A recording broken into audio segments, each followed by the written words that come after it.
All right, so for those of you who don't know what Interfaith Power Light is or does, we are an organization, a nonprofit, and we focus on working with hundreds of congregations across the DMV, on learning, going green, taking action. And when we mean what we mean by taking action, we mean advocacy for environmental policies that help the community. We do a lot of work with technical support, and I'll move into this. We do a lot of other things around benchmarking. We have the last webinar we had, beloved webinar 2 weeks ago, was about clean energy. And we talked about solar, and Maddie Smith, who is our our clean energy shepherd. We gave them a name.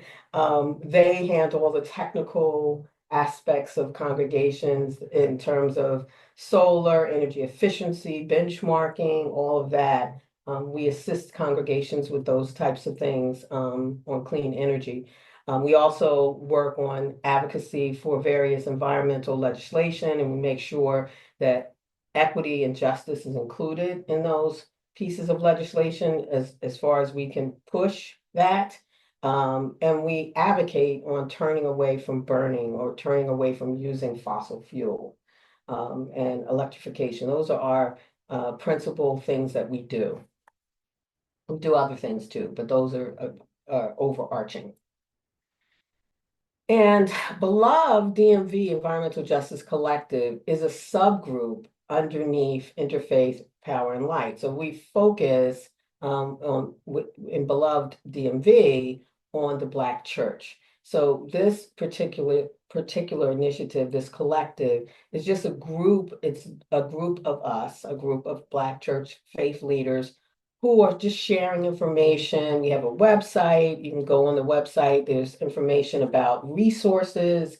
There's information about, we'll be putting up webinar information on there. There's information about funding resources. We'll try to funnel a lot of that information to the website or the Facebook group. We do have a Facebook group for those of you who want to know what's going on immediately. We have a Facebook group in which you can post things and the happenings in the Black church. So that's where this whole idea, we in the Black church are called to be shepherds of the earth and a catalyst for positive change in the communities that we serve. And that's what the Beloved DMV Environmental Justice Collective is all about. There's no membership fee or anything like that. It's like if you connect, you connect. We'd love for you all to be a part of that. Just let me know, or go visit the website at beloveddmv.org. So a little bit about environmental justice and issues related to social justice, because all environmental justice issues and social justice issues are related. They're one and the same. People try to separate them, but if you think about the environment, it's anything that impacts you socially, economically, and as well as environmentally. So as you can see, I listed all of the things that impact communities. Air pollution, which we're going to talk a little bit about today. We're going to talk about monitoring, industrial sites that are near where we live, toxic exposure, water, transit, food access, green space, healthy homes. We're going to have a webinar, and I'm going to talk a little bit about that on indoor air quality. All of these things, the climate gap, they all relate to your environment. And all of them are environmental justice. And environmental justice typically has a health impact. It relates to the health and wellness. It could be mental health, it could be physical health, economic health, any kind of health. But in particular, environmental justice typically relates to the health and well-being of one individual, mental and physical health. So we are called in the Black church to do justice. So the Black church has a legacy of working in the community doing social and environmental justice. In fact, in 1968, the first march was the Black sanitation workers, in which Reverend Dr. Martin Luther King was unfortunately assassinated right before, but his wife continued to, and others continued with that cause and that movement, and the movement blossomed and moved and changed into the environmental justice principles and other aspects of environmental justice that we now see and hope to continue. As long as I'm here, we'll continue.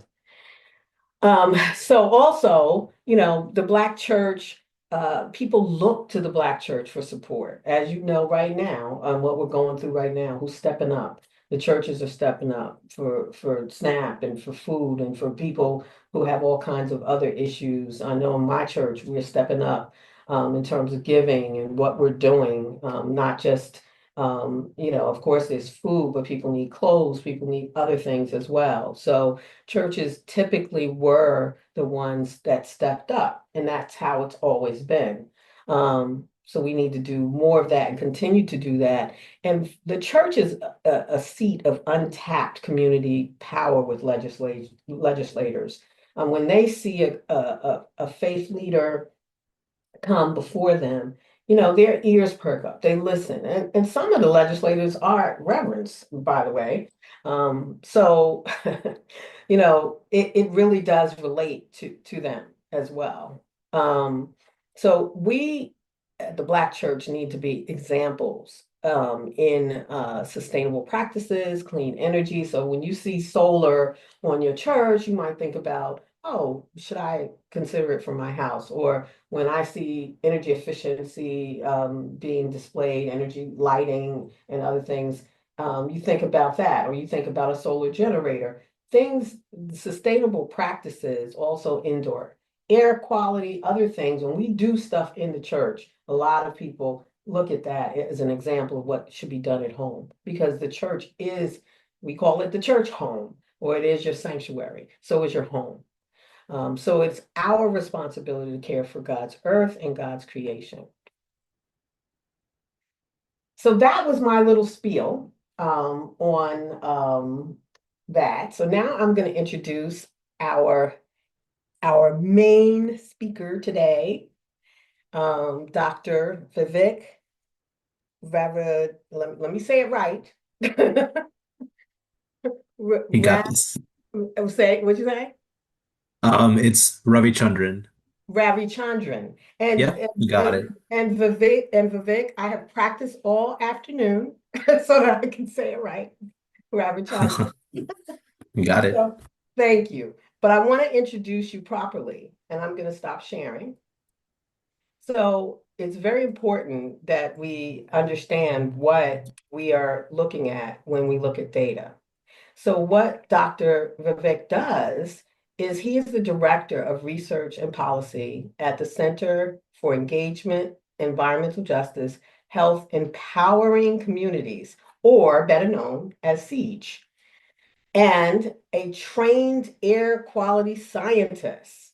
In this role, I'm going to read the whole thing, so just sit tight. In this role, he tracks environmental justice bills in Maryland, works with Mid-Atlantic Justice Coalition, or MAGIC, to provide testimony and environmental justice legislation, and collaborates with stakeholders to introduce new environmental justice bills or modify the language of existing bills within the policy stream to ensure benefits reach deserving communities.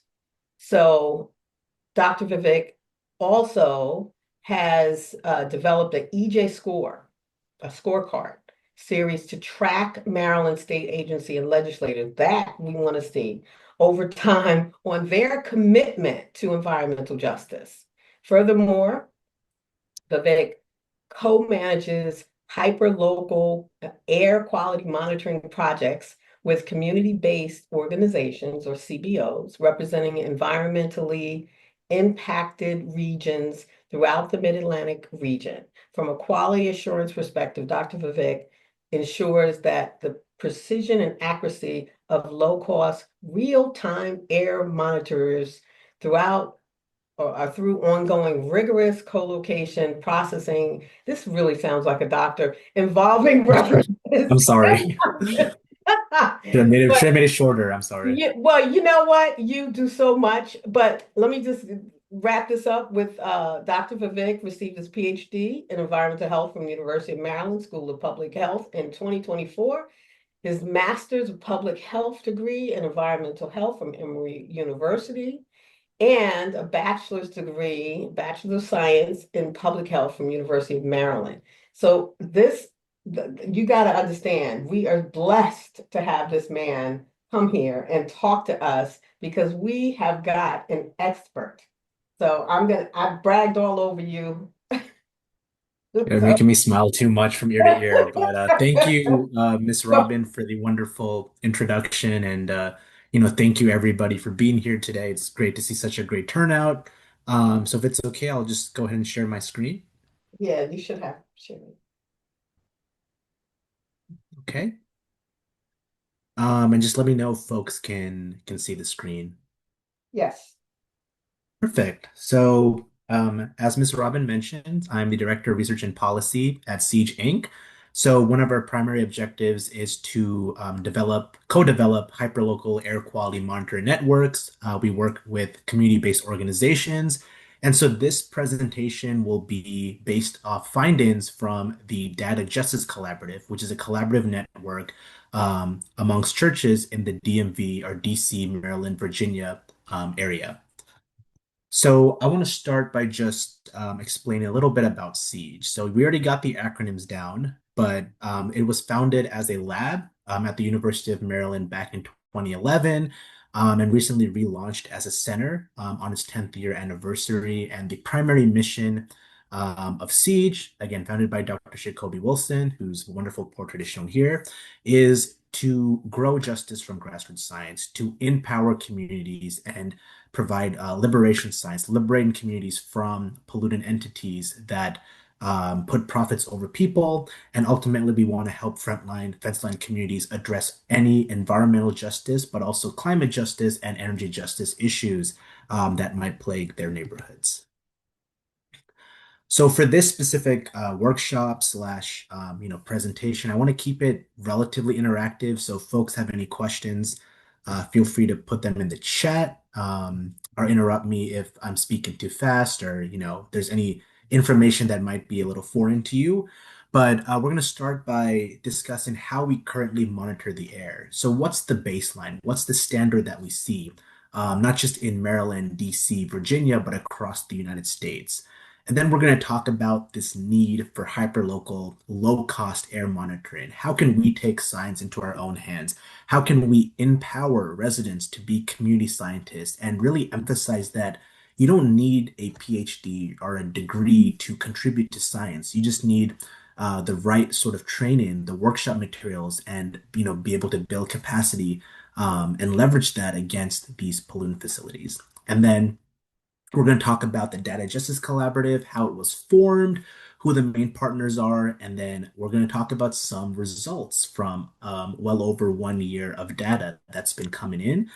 But most importantly, we have data, right? We bring in a lot of information, but what can we do about that? So as the Director of Research and Policy, my idea is to translate research into that policy. So we're going to talk about some bills that have been introduced either during the previous legislative sessions or, we're trying to co-develop and meet with legislators to pass in the upcoming legislative session and how you all can be involved within that policy stream, which is part of the long bio that Robin read out about me. So, and then we're going to conclude with a Q&A and just have sort of an informal dialogue. And please, Miss Robin or Ethan, just let me know if I'm running over time or give me a 5-minute heads up if possible, a 2-minute heads up.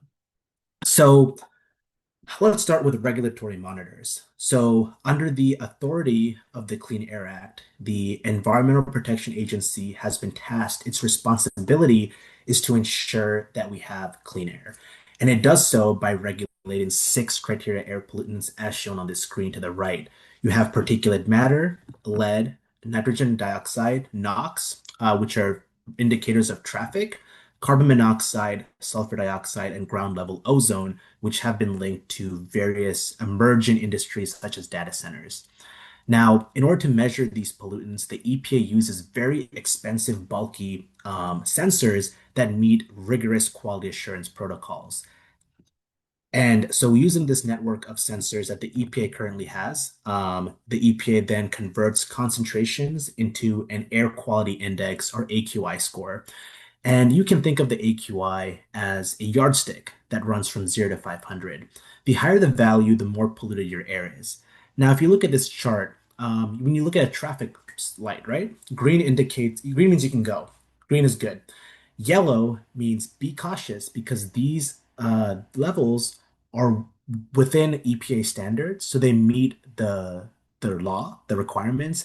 However, those who have pre-existing conditions, those who are asthmatic, those who are at risk, these levels are actually hazardous to their health. And then when we look at the orange, red, purple, and maroon categories, we see that everybody is affected. So an AQI that's in the orange zone is above the EPA standard, so it exceeds the EPA limits. And then we saw levels as high as the purple and maroon category during the 2023 wildfire smoke period, where we saw fires from Canada, right, all the way, um, I believe they were in Calgary, and they made their way across the jet stream, following prevailing wind patterns all the way to the eastern seaboard, and it made its way to DC. And that's when I know recall folks were waking up. They were just seeing smog outside. They were struggling to breathe. I myself am an asthmatic. That's what got me into air quality. The study to begin with, but also just you know waking up to that was really alarming. And I'm sure many on this call remember that vividly. So let's talk about some of the pollutants of interest. And I want to focus on particulate matter because that's the pollutant that we were able to measure as part of the Data Justice Collaborative. Now, PM is classified by its size and diameter. So you have larger particles such as PM10. These are generally, dust, pollen, mold, other allergens. These are coughed or sneezed out of your respiratory tract. So, within your respiratory tract, you have little hairs in your throat, and it traps pollutants and then expels it out. But we want to focus on PM 2.5. Now, why is that? PM 2.5 contains particles that are under 2.5 microns in diameter. If you take a look at this figure, you'll see exactly how small that is. And then on this table, you'll see that there are EPA standards associated with both PM10 and PM 2.5. You have both daily and annual standards. But then, what's one thing you might notice with this table? When you look at the second row, and I hope folks can see that on the screen, you'll see the WHO guidelines. The WHO stands for the World Health Organization. This is an international organization that has created PM standards that are based purely on health-backed information. Where can we see that there is no excess? Oh, can't see second row. Okay, let me. Okay, so my apologies for that, but the numbers you see under PM 2.5 for daily and annual will read 15 for daily and 5 for annual, respectively. And what that indicates is the EPA standards are based on a combination of public health and econometric analysis, whereas for the oops, oh, sorry, when I scroll, it's moving forward on my presentation. Give me one moment. That's okay. Um, Reading it out loud was fine. Or okay, that, and or leaving it like that. That's fine too. Either way. Okay, is the screen okay? Is it? I hope the text is not too small, but I can leave it up like this. So, yeah, so the EPA it doesn't abide strictly by your health. It includes these econometric analysis, and a lot of folks who are appointed to EPA do have roots in, international corporations and in the industry. So there's a lot of leverage that's being used to influence these standards. Now, I want to pause over there. I want folks to, if possible, to go to this link on the screen. I'm going to put it in the chat, and we're going to do a little bit of an exercise. I want folks to go to this link and enter in a zip code, a city, and just kind of see what the air quality index might be in your neighborhood. And if you have folks that live nearby who are on this call, you could compare your answers. We're just going to give folks about a minute, and then I want folks to kind of just share. So I'm going to stop sharing my screen and we can have a quick little conversation. And that'll kind of segue into the rest of my presentation about the need for hyperlocal networks. Yeah, and we'll keep this brief because I know I think we have a stop at 8 p.m. So I want to be cognizant of folks' time. And you can put in the chat as well. The zip code or the city and then the air quality index that you're able to see.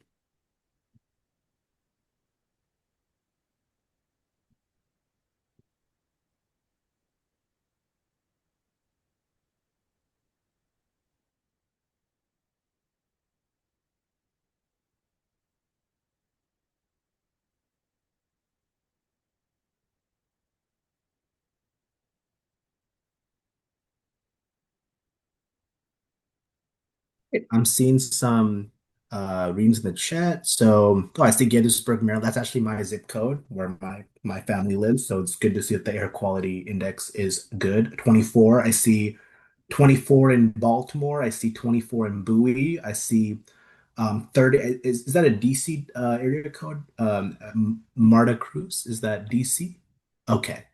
Alexandria, Virginia, we see an air quality index of 30. Another DC, good, 24. Okay, so we see a lot of varying numbers, and that kind of gets into my next part of my presentation, which government monitors, the reference monitors that the EPA uses, they're very accurate.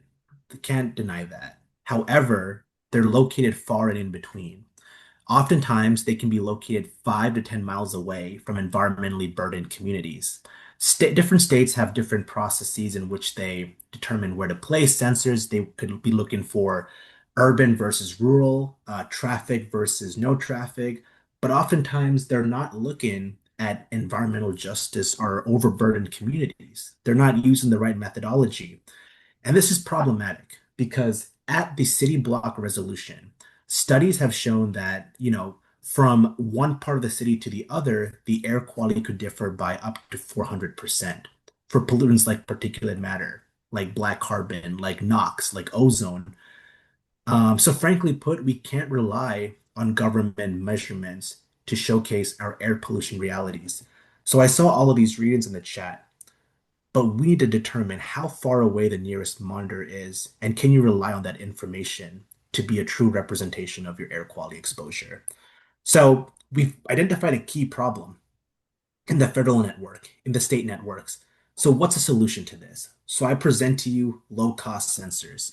When I say low cost, they're not exactly the cheapest thing in the world, but they are available at a fraction of the cost of higher grade reference government monitors.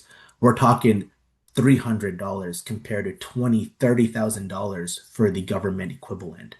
This allows us to cover more ground, to fill in those gaps that are left behind by government monitors.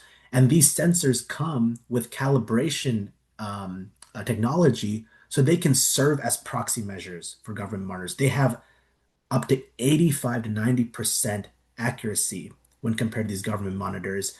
And to make things even better, users can upload their data directly to the cloud. So what this means is you can access that information on the map. And when you search up, hey, what's the air quality like in Alexandria? If someone has one of these instruments set up in Alexandria, that sensor, if it's close to you, can be an accurate representation of your actual air quality, air pollution exposure. So there are multiple types of sensors. We have both stationary and mobile. For the sake of this, excuse me, presentation, we're going to focus on stationary, which includes the PurpleAir. I see some in the chat. Will the map show the distance between stationary monitors? So the cloud, which we'll be looking at shortly, will allow us to see the distances. But there is a government resource. So for Maryland, MDE, the Maryland Department of the Environment, does have the distances spread out. So yes, we'll be touching on that. So one of the stationary monitors is the PurpleAir. And just some information about this, all you need to set up one of these instruments is stable Wi-Fi. So your home Wi-Fi. a power source on the exterior of your building. And then our team, if we were to work with you, we would have zip ties to just tuck the wires into place so they're not a tripping hazard or an eyesore. Once you plug in that instrument, we can register it to the map, as you see right here. And on this map, you do have the breakdown of distances in between the stationary monitors, so you can do a deeper dive into that, and we'll talk about them more in the next slide. And this gives you access to information about PM, humidity, and temperature in real time.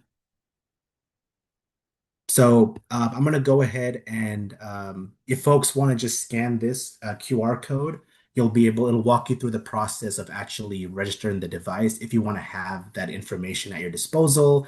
But our team would normally assist you with that. But if you are interested in privately owning a unit, you can register it using this process. Okay. Um, is the link, are you referring to the registration link or the map? The Just want to make QR code link. Okay. Yep. Perfect. Oops. Oh, 1 second. Okay.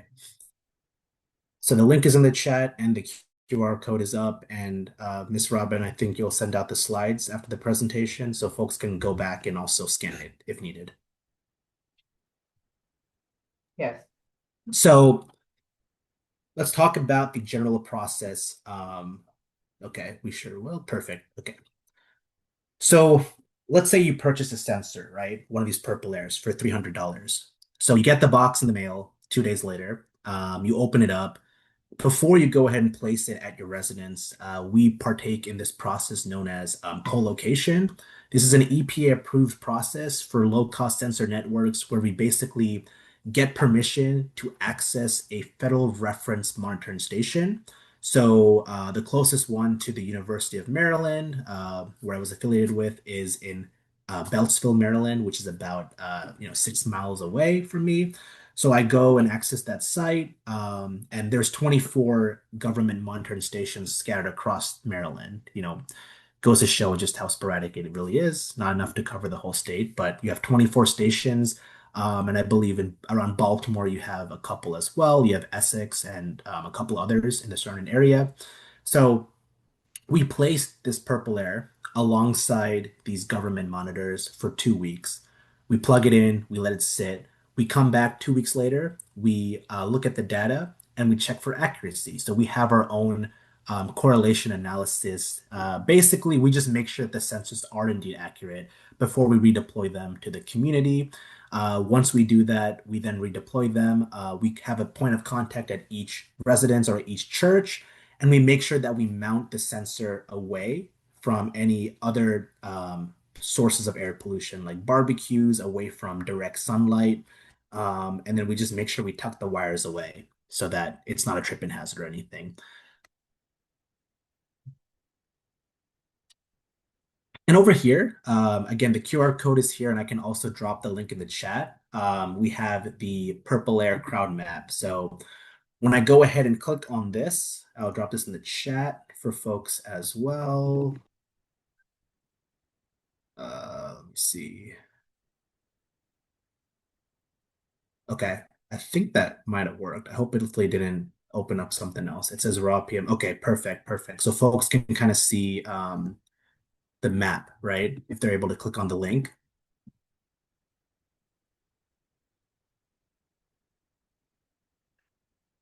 Okay. In 1 second.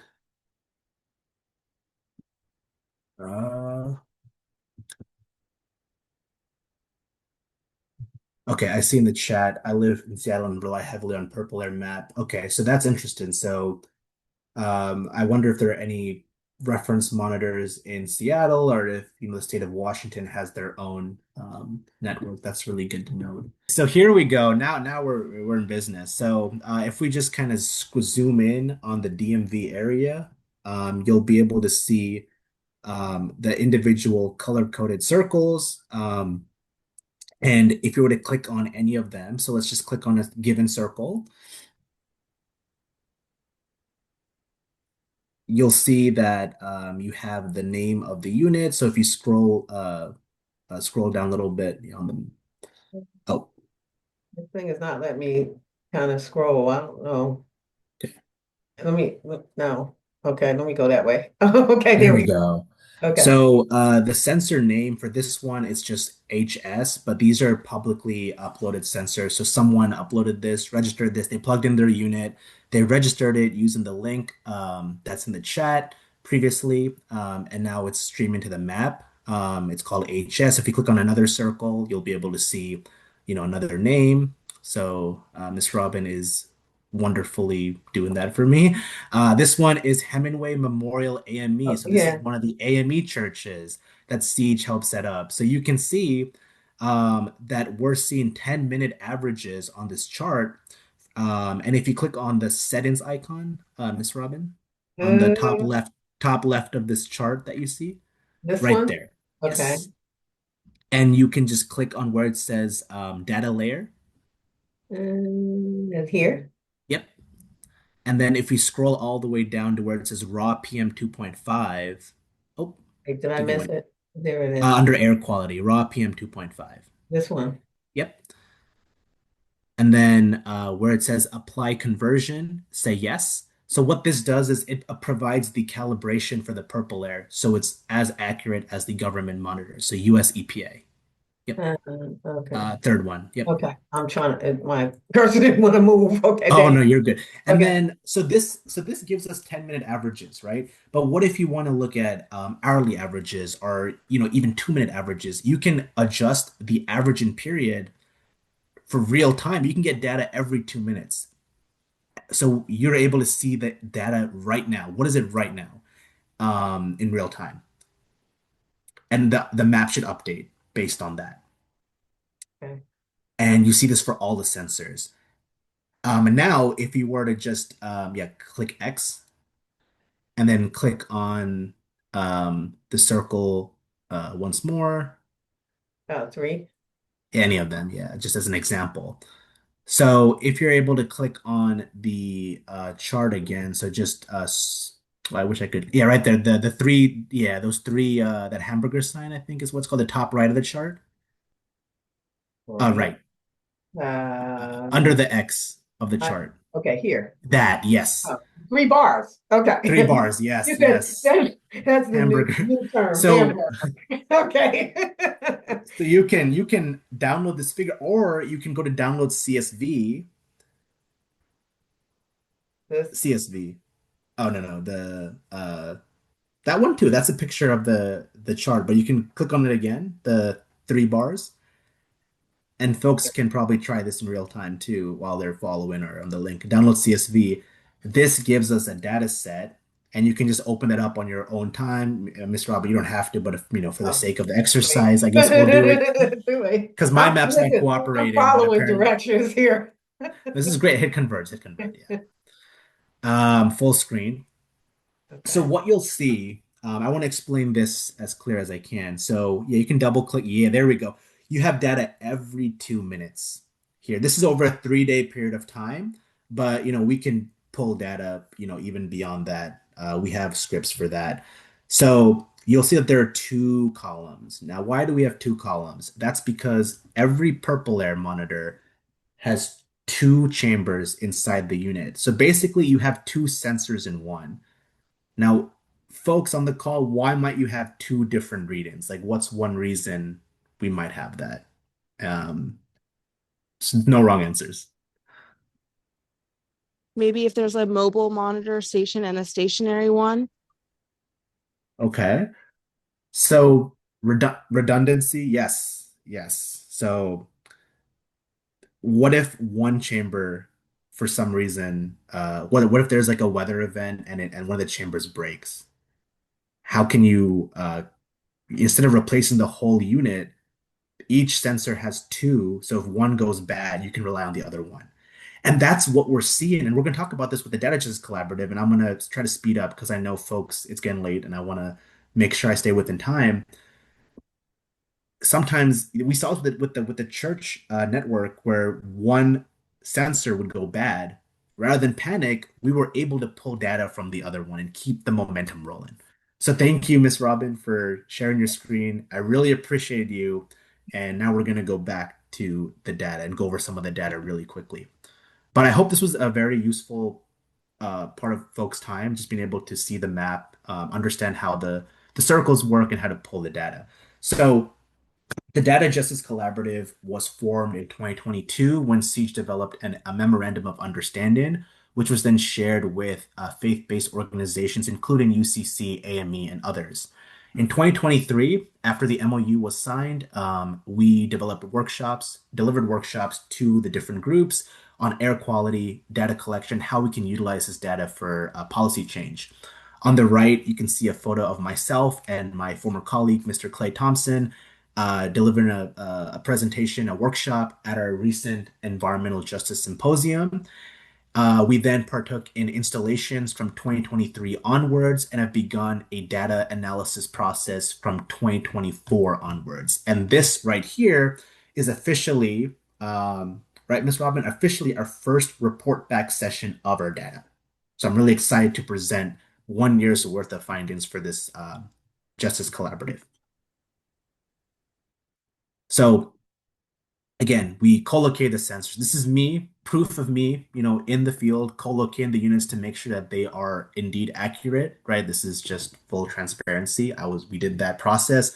We then deployed the units at church sites and looked at the data collection period from 2024, October to 2025. And so here is the list of AME churches that had functioning sensors. So there were no issues with the sensors. We did our diagnostics and everything. And what you see here is the average over a year. And then you have the average across all the sensors. And I've included both the EPA annual standard and the WHO guideline to showcase that, while the units have, for the most part, met the EPA standards, they're for the most part exceeding the more protective World Health Organization guidelines. Those are the guidelines that are important to protect those that are vulnerable and have pre-existing health conditions. This is a map that kind of displays the saturation. So we can see that the red circles indicate higher air pollution. And then we see the yellow is lower. And this is kind of geographical gradient. Now I'm going to skip some of this really quickly. This is a lot of background on GIS, but this is not a GIS presentation. So I'm going to quickly illustrate a case study. So here we have one of the churches. This is Oak Street AME Church in a majority African American census tract. The average PM 2.5 was almost at the EPA standard. The EPA standard is 9 micrograms per meter cube. That's the concentration. This was at 8.25. When we look at the EJ breakdown, the environmental justice profile, this is based on a screening tool that Maryland has created. We see that the overall EJ score is above 0.75, which makes it technically an overburdened community. Has a high exposure domain, a lot of environmental effects. This includes traffic proximity, Superfund sites, brownfield sites, hazardous waste proximity, and all of that. And then socioeconomic factors includes percent people of color, percent low income, percent uninsured. So I want to just keep this up for a second, and then I want to compare this slide to this slide. So this is another AME church in a majority white census tract. The average PM 2.5 is under the World Health Organization guidelines. So this is as pure of air as you may possibly get. All of the EJ scores, whether it's exposure, environmental effects, sensitive populations, those with asthma, COPD, and other conditions, are all in the bottom half quartile. So what we see is tracts with higher Black populations have higher PM 2.5 levels. We see a correlation there. We see that overall, the pollution levels are within EPA bounds, but they're exceeding the World Health Organization bounds. And those are the guidelines that we need to rely on, not the US EPA guidelines. Moving forward, one thing that we are considering at Siege is, I'm sure folks have seen, especially the younger folks on the call, the whole Spider-Man meme where one they point to one another. You have one entity, pollutant entity, that points to another facility, that points to a data center, that points to a refinery. They're saying it's not us, it's them. So by using wind speed, wind direction measurements, we would be able to determine where the pollution is coming from, when is it highest, and be able to say this is the facility that could be the culprit. And so that's something I want to bring into the work. And I know my colleagues are also on this call. I see, I think Blaine, Tamara. So these are some, steps we could possibly talk about moving forward. And of course, everyone on this call, if there's something you want to see, I would be happy to talk to you further about how we can make that happen. So I want to pause over there. I know we're close to time. I do have some policy implications, but I want to know if folks are familiar with the Cherish Act, which has been introduced at the Maryland General Assembly, and if we want to have kind of a brief dialogue. But are there any questions before we get to the policy implications?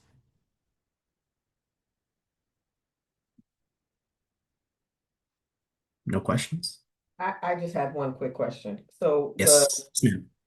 I know there's only a certain number of EPA monitors and they're very far apart, right? The Yes, ma'am. one in Prince George's, I think, is out off of 301, near the Equestrian Center, out there somewhere, not where people live. Yeah. So is the EPA even remotely, or are they just saying you guys do the purple air, we don't have nothing to do? I mean, are they even thinking about adding new monitors or, I mean, well, we're in a stoppage right now, but Yeah. shut down. But was there any talk about? So there's conversations with grassroots groups where we have Maryland Department of the Environment officials participate and listen and hear about possible sites. And there's conversations of sites being built, but then it's told that's going to take a long time. So, we're looking at 3+ year timelines, and who knows what might happen in that time frame. I see the same thing happening. I work with a group in Memphis, fighting back against the XAI data center. Boxtown, 4 times the risk of cancer nationwide compared nationwide, have been told they'll be getting a ambient air monitoring station, and the government keeps saying it's coming, but it hasn't come yet. So that's my response to that. Yeah, gotcha. But I do want to put into the chat the Maryland current ambient air monitoring networks. This is what the state uses. This is what the EPA owns and the state uses to regulate our air. And you'll be able to see the map of the 24 monitors and just what Miss Robin was mentioning about the equestrian site and how it's, some of these are not even near communities that have, dense populations at all. So I'm going to go back to my slides for hopefully my final 2 slides, but they are a little bit dense. So one way that we can use this data is within the context of the Cherish Act. This is the cumulative harms to environmental restoration for improved shared health. What this does is it aligns its goals with the MDE's Climate Implementation Plan, which is based in the Climate Solutions Now Act, which has a lot of pollution reduction strategies baked in. Currently, there is no environmental justice bill at this caliber, and it makes Maryland fall behind other states like New Jersey and I believe even Minnesota, who have passed similar legislation. So this is a cumulative impacts on permitting bill. And what it states specifically, this is the complete breakdown. Any applicant that's trying to apply for a new permit or renew their permit or expand their facility, they have to create a burden report with robust community input. This includes the current pollution landscape of the community and what added harms would occur under the permit. If the permit were to worsen health impacts, then it would be denied by MDE. But unless there's an essential community need with no alternative, and the community can then fight for community plans, whether it's funding to create buffer zones or other benefits packages or cumulative impacts mitigation fund agreements. The Cherish Act applies to areas that have EJ scores above the 75th percentile, which, when we go back to our data, would correspond to sites like this, where we really uncover what their true air quality is. And permits would be denied from these tracks unless they're requested by the community. And then I just have another slide on the DC cumulative impacts bill, because I know folks on this call are not just Maryland residents, but we have some DC and maybe even Northern Virginia residents.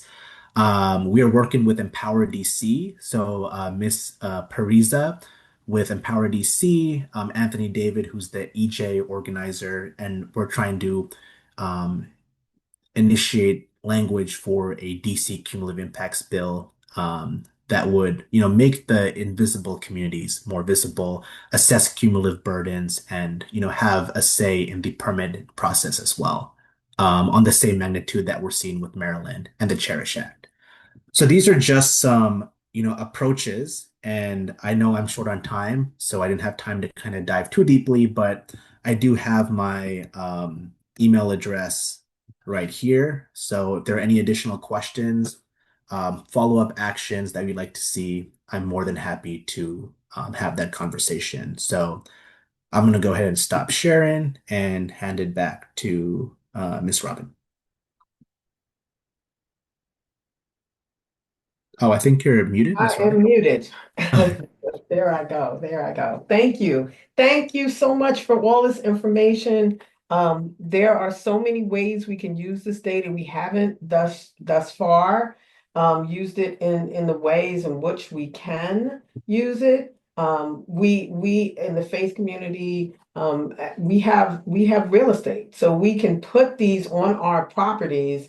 And we could say, hey, this is in a legitimate place. This is where our people live, our people go, and we need our air. We need to breathe clean air. And there's outdoor standards, but they're not good enough. And of course, we've disconnected this, WHO, the World Health Organization, which we should be going by, but we don't. Well, we can still go by them. We need to go by the Yes. standard. I too have asthma and developed it as a child, growing up in New Jersey. Yeah, right up there, right Iron around the bound, yeah. sacrifice zone. Exactly. Mhm. So I hope you all got some information out of this.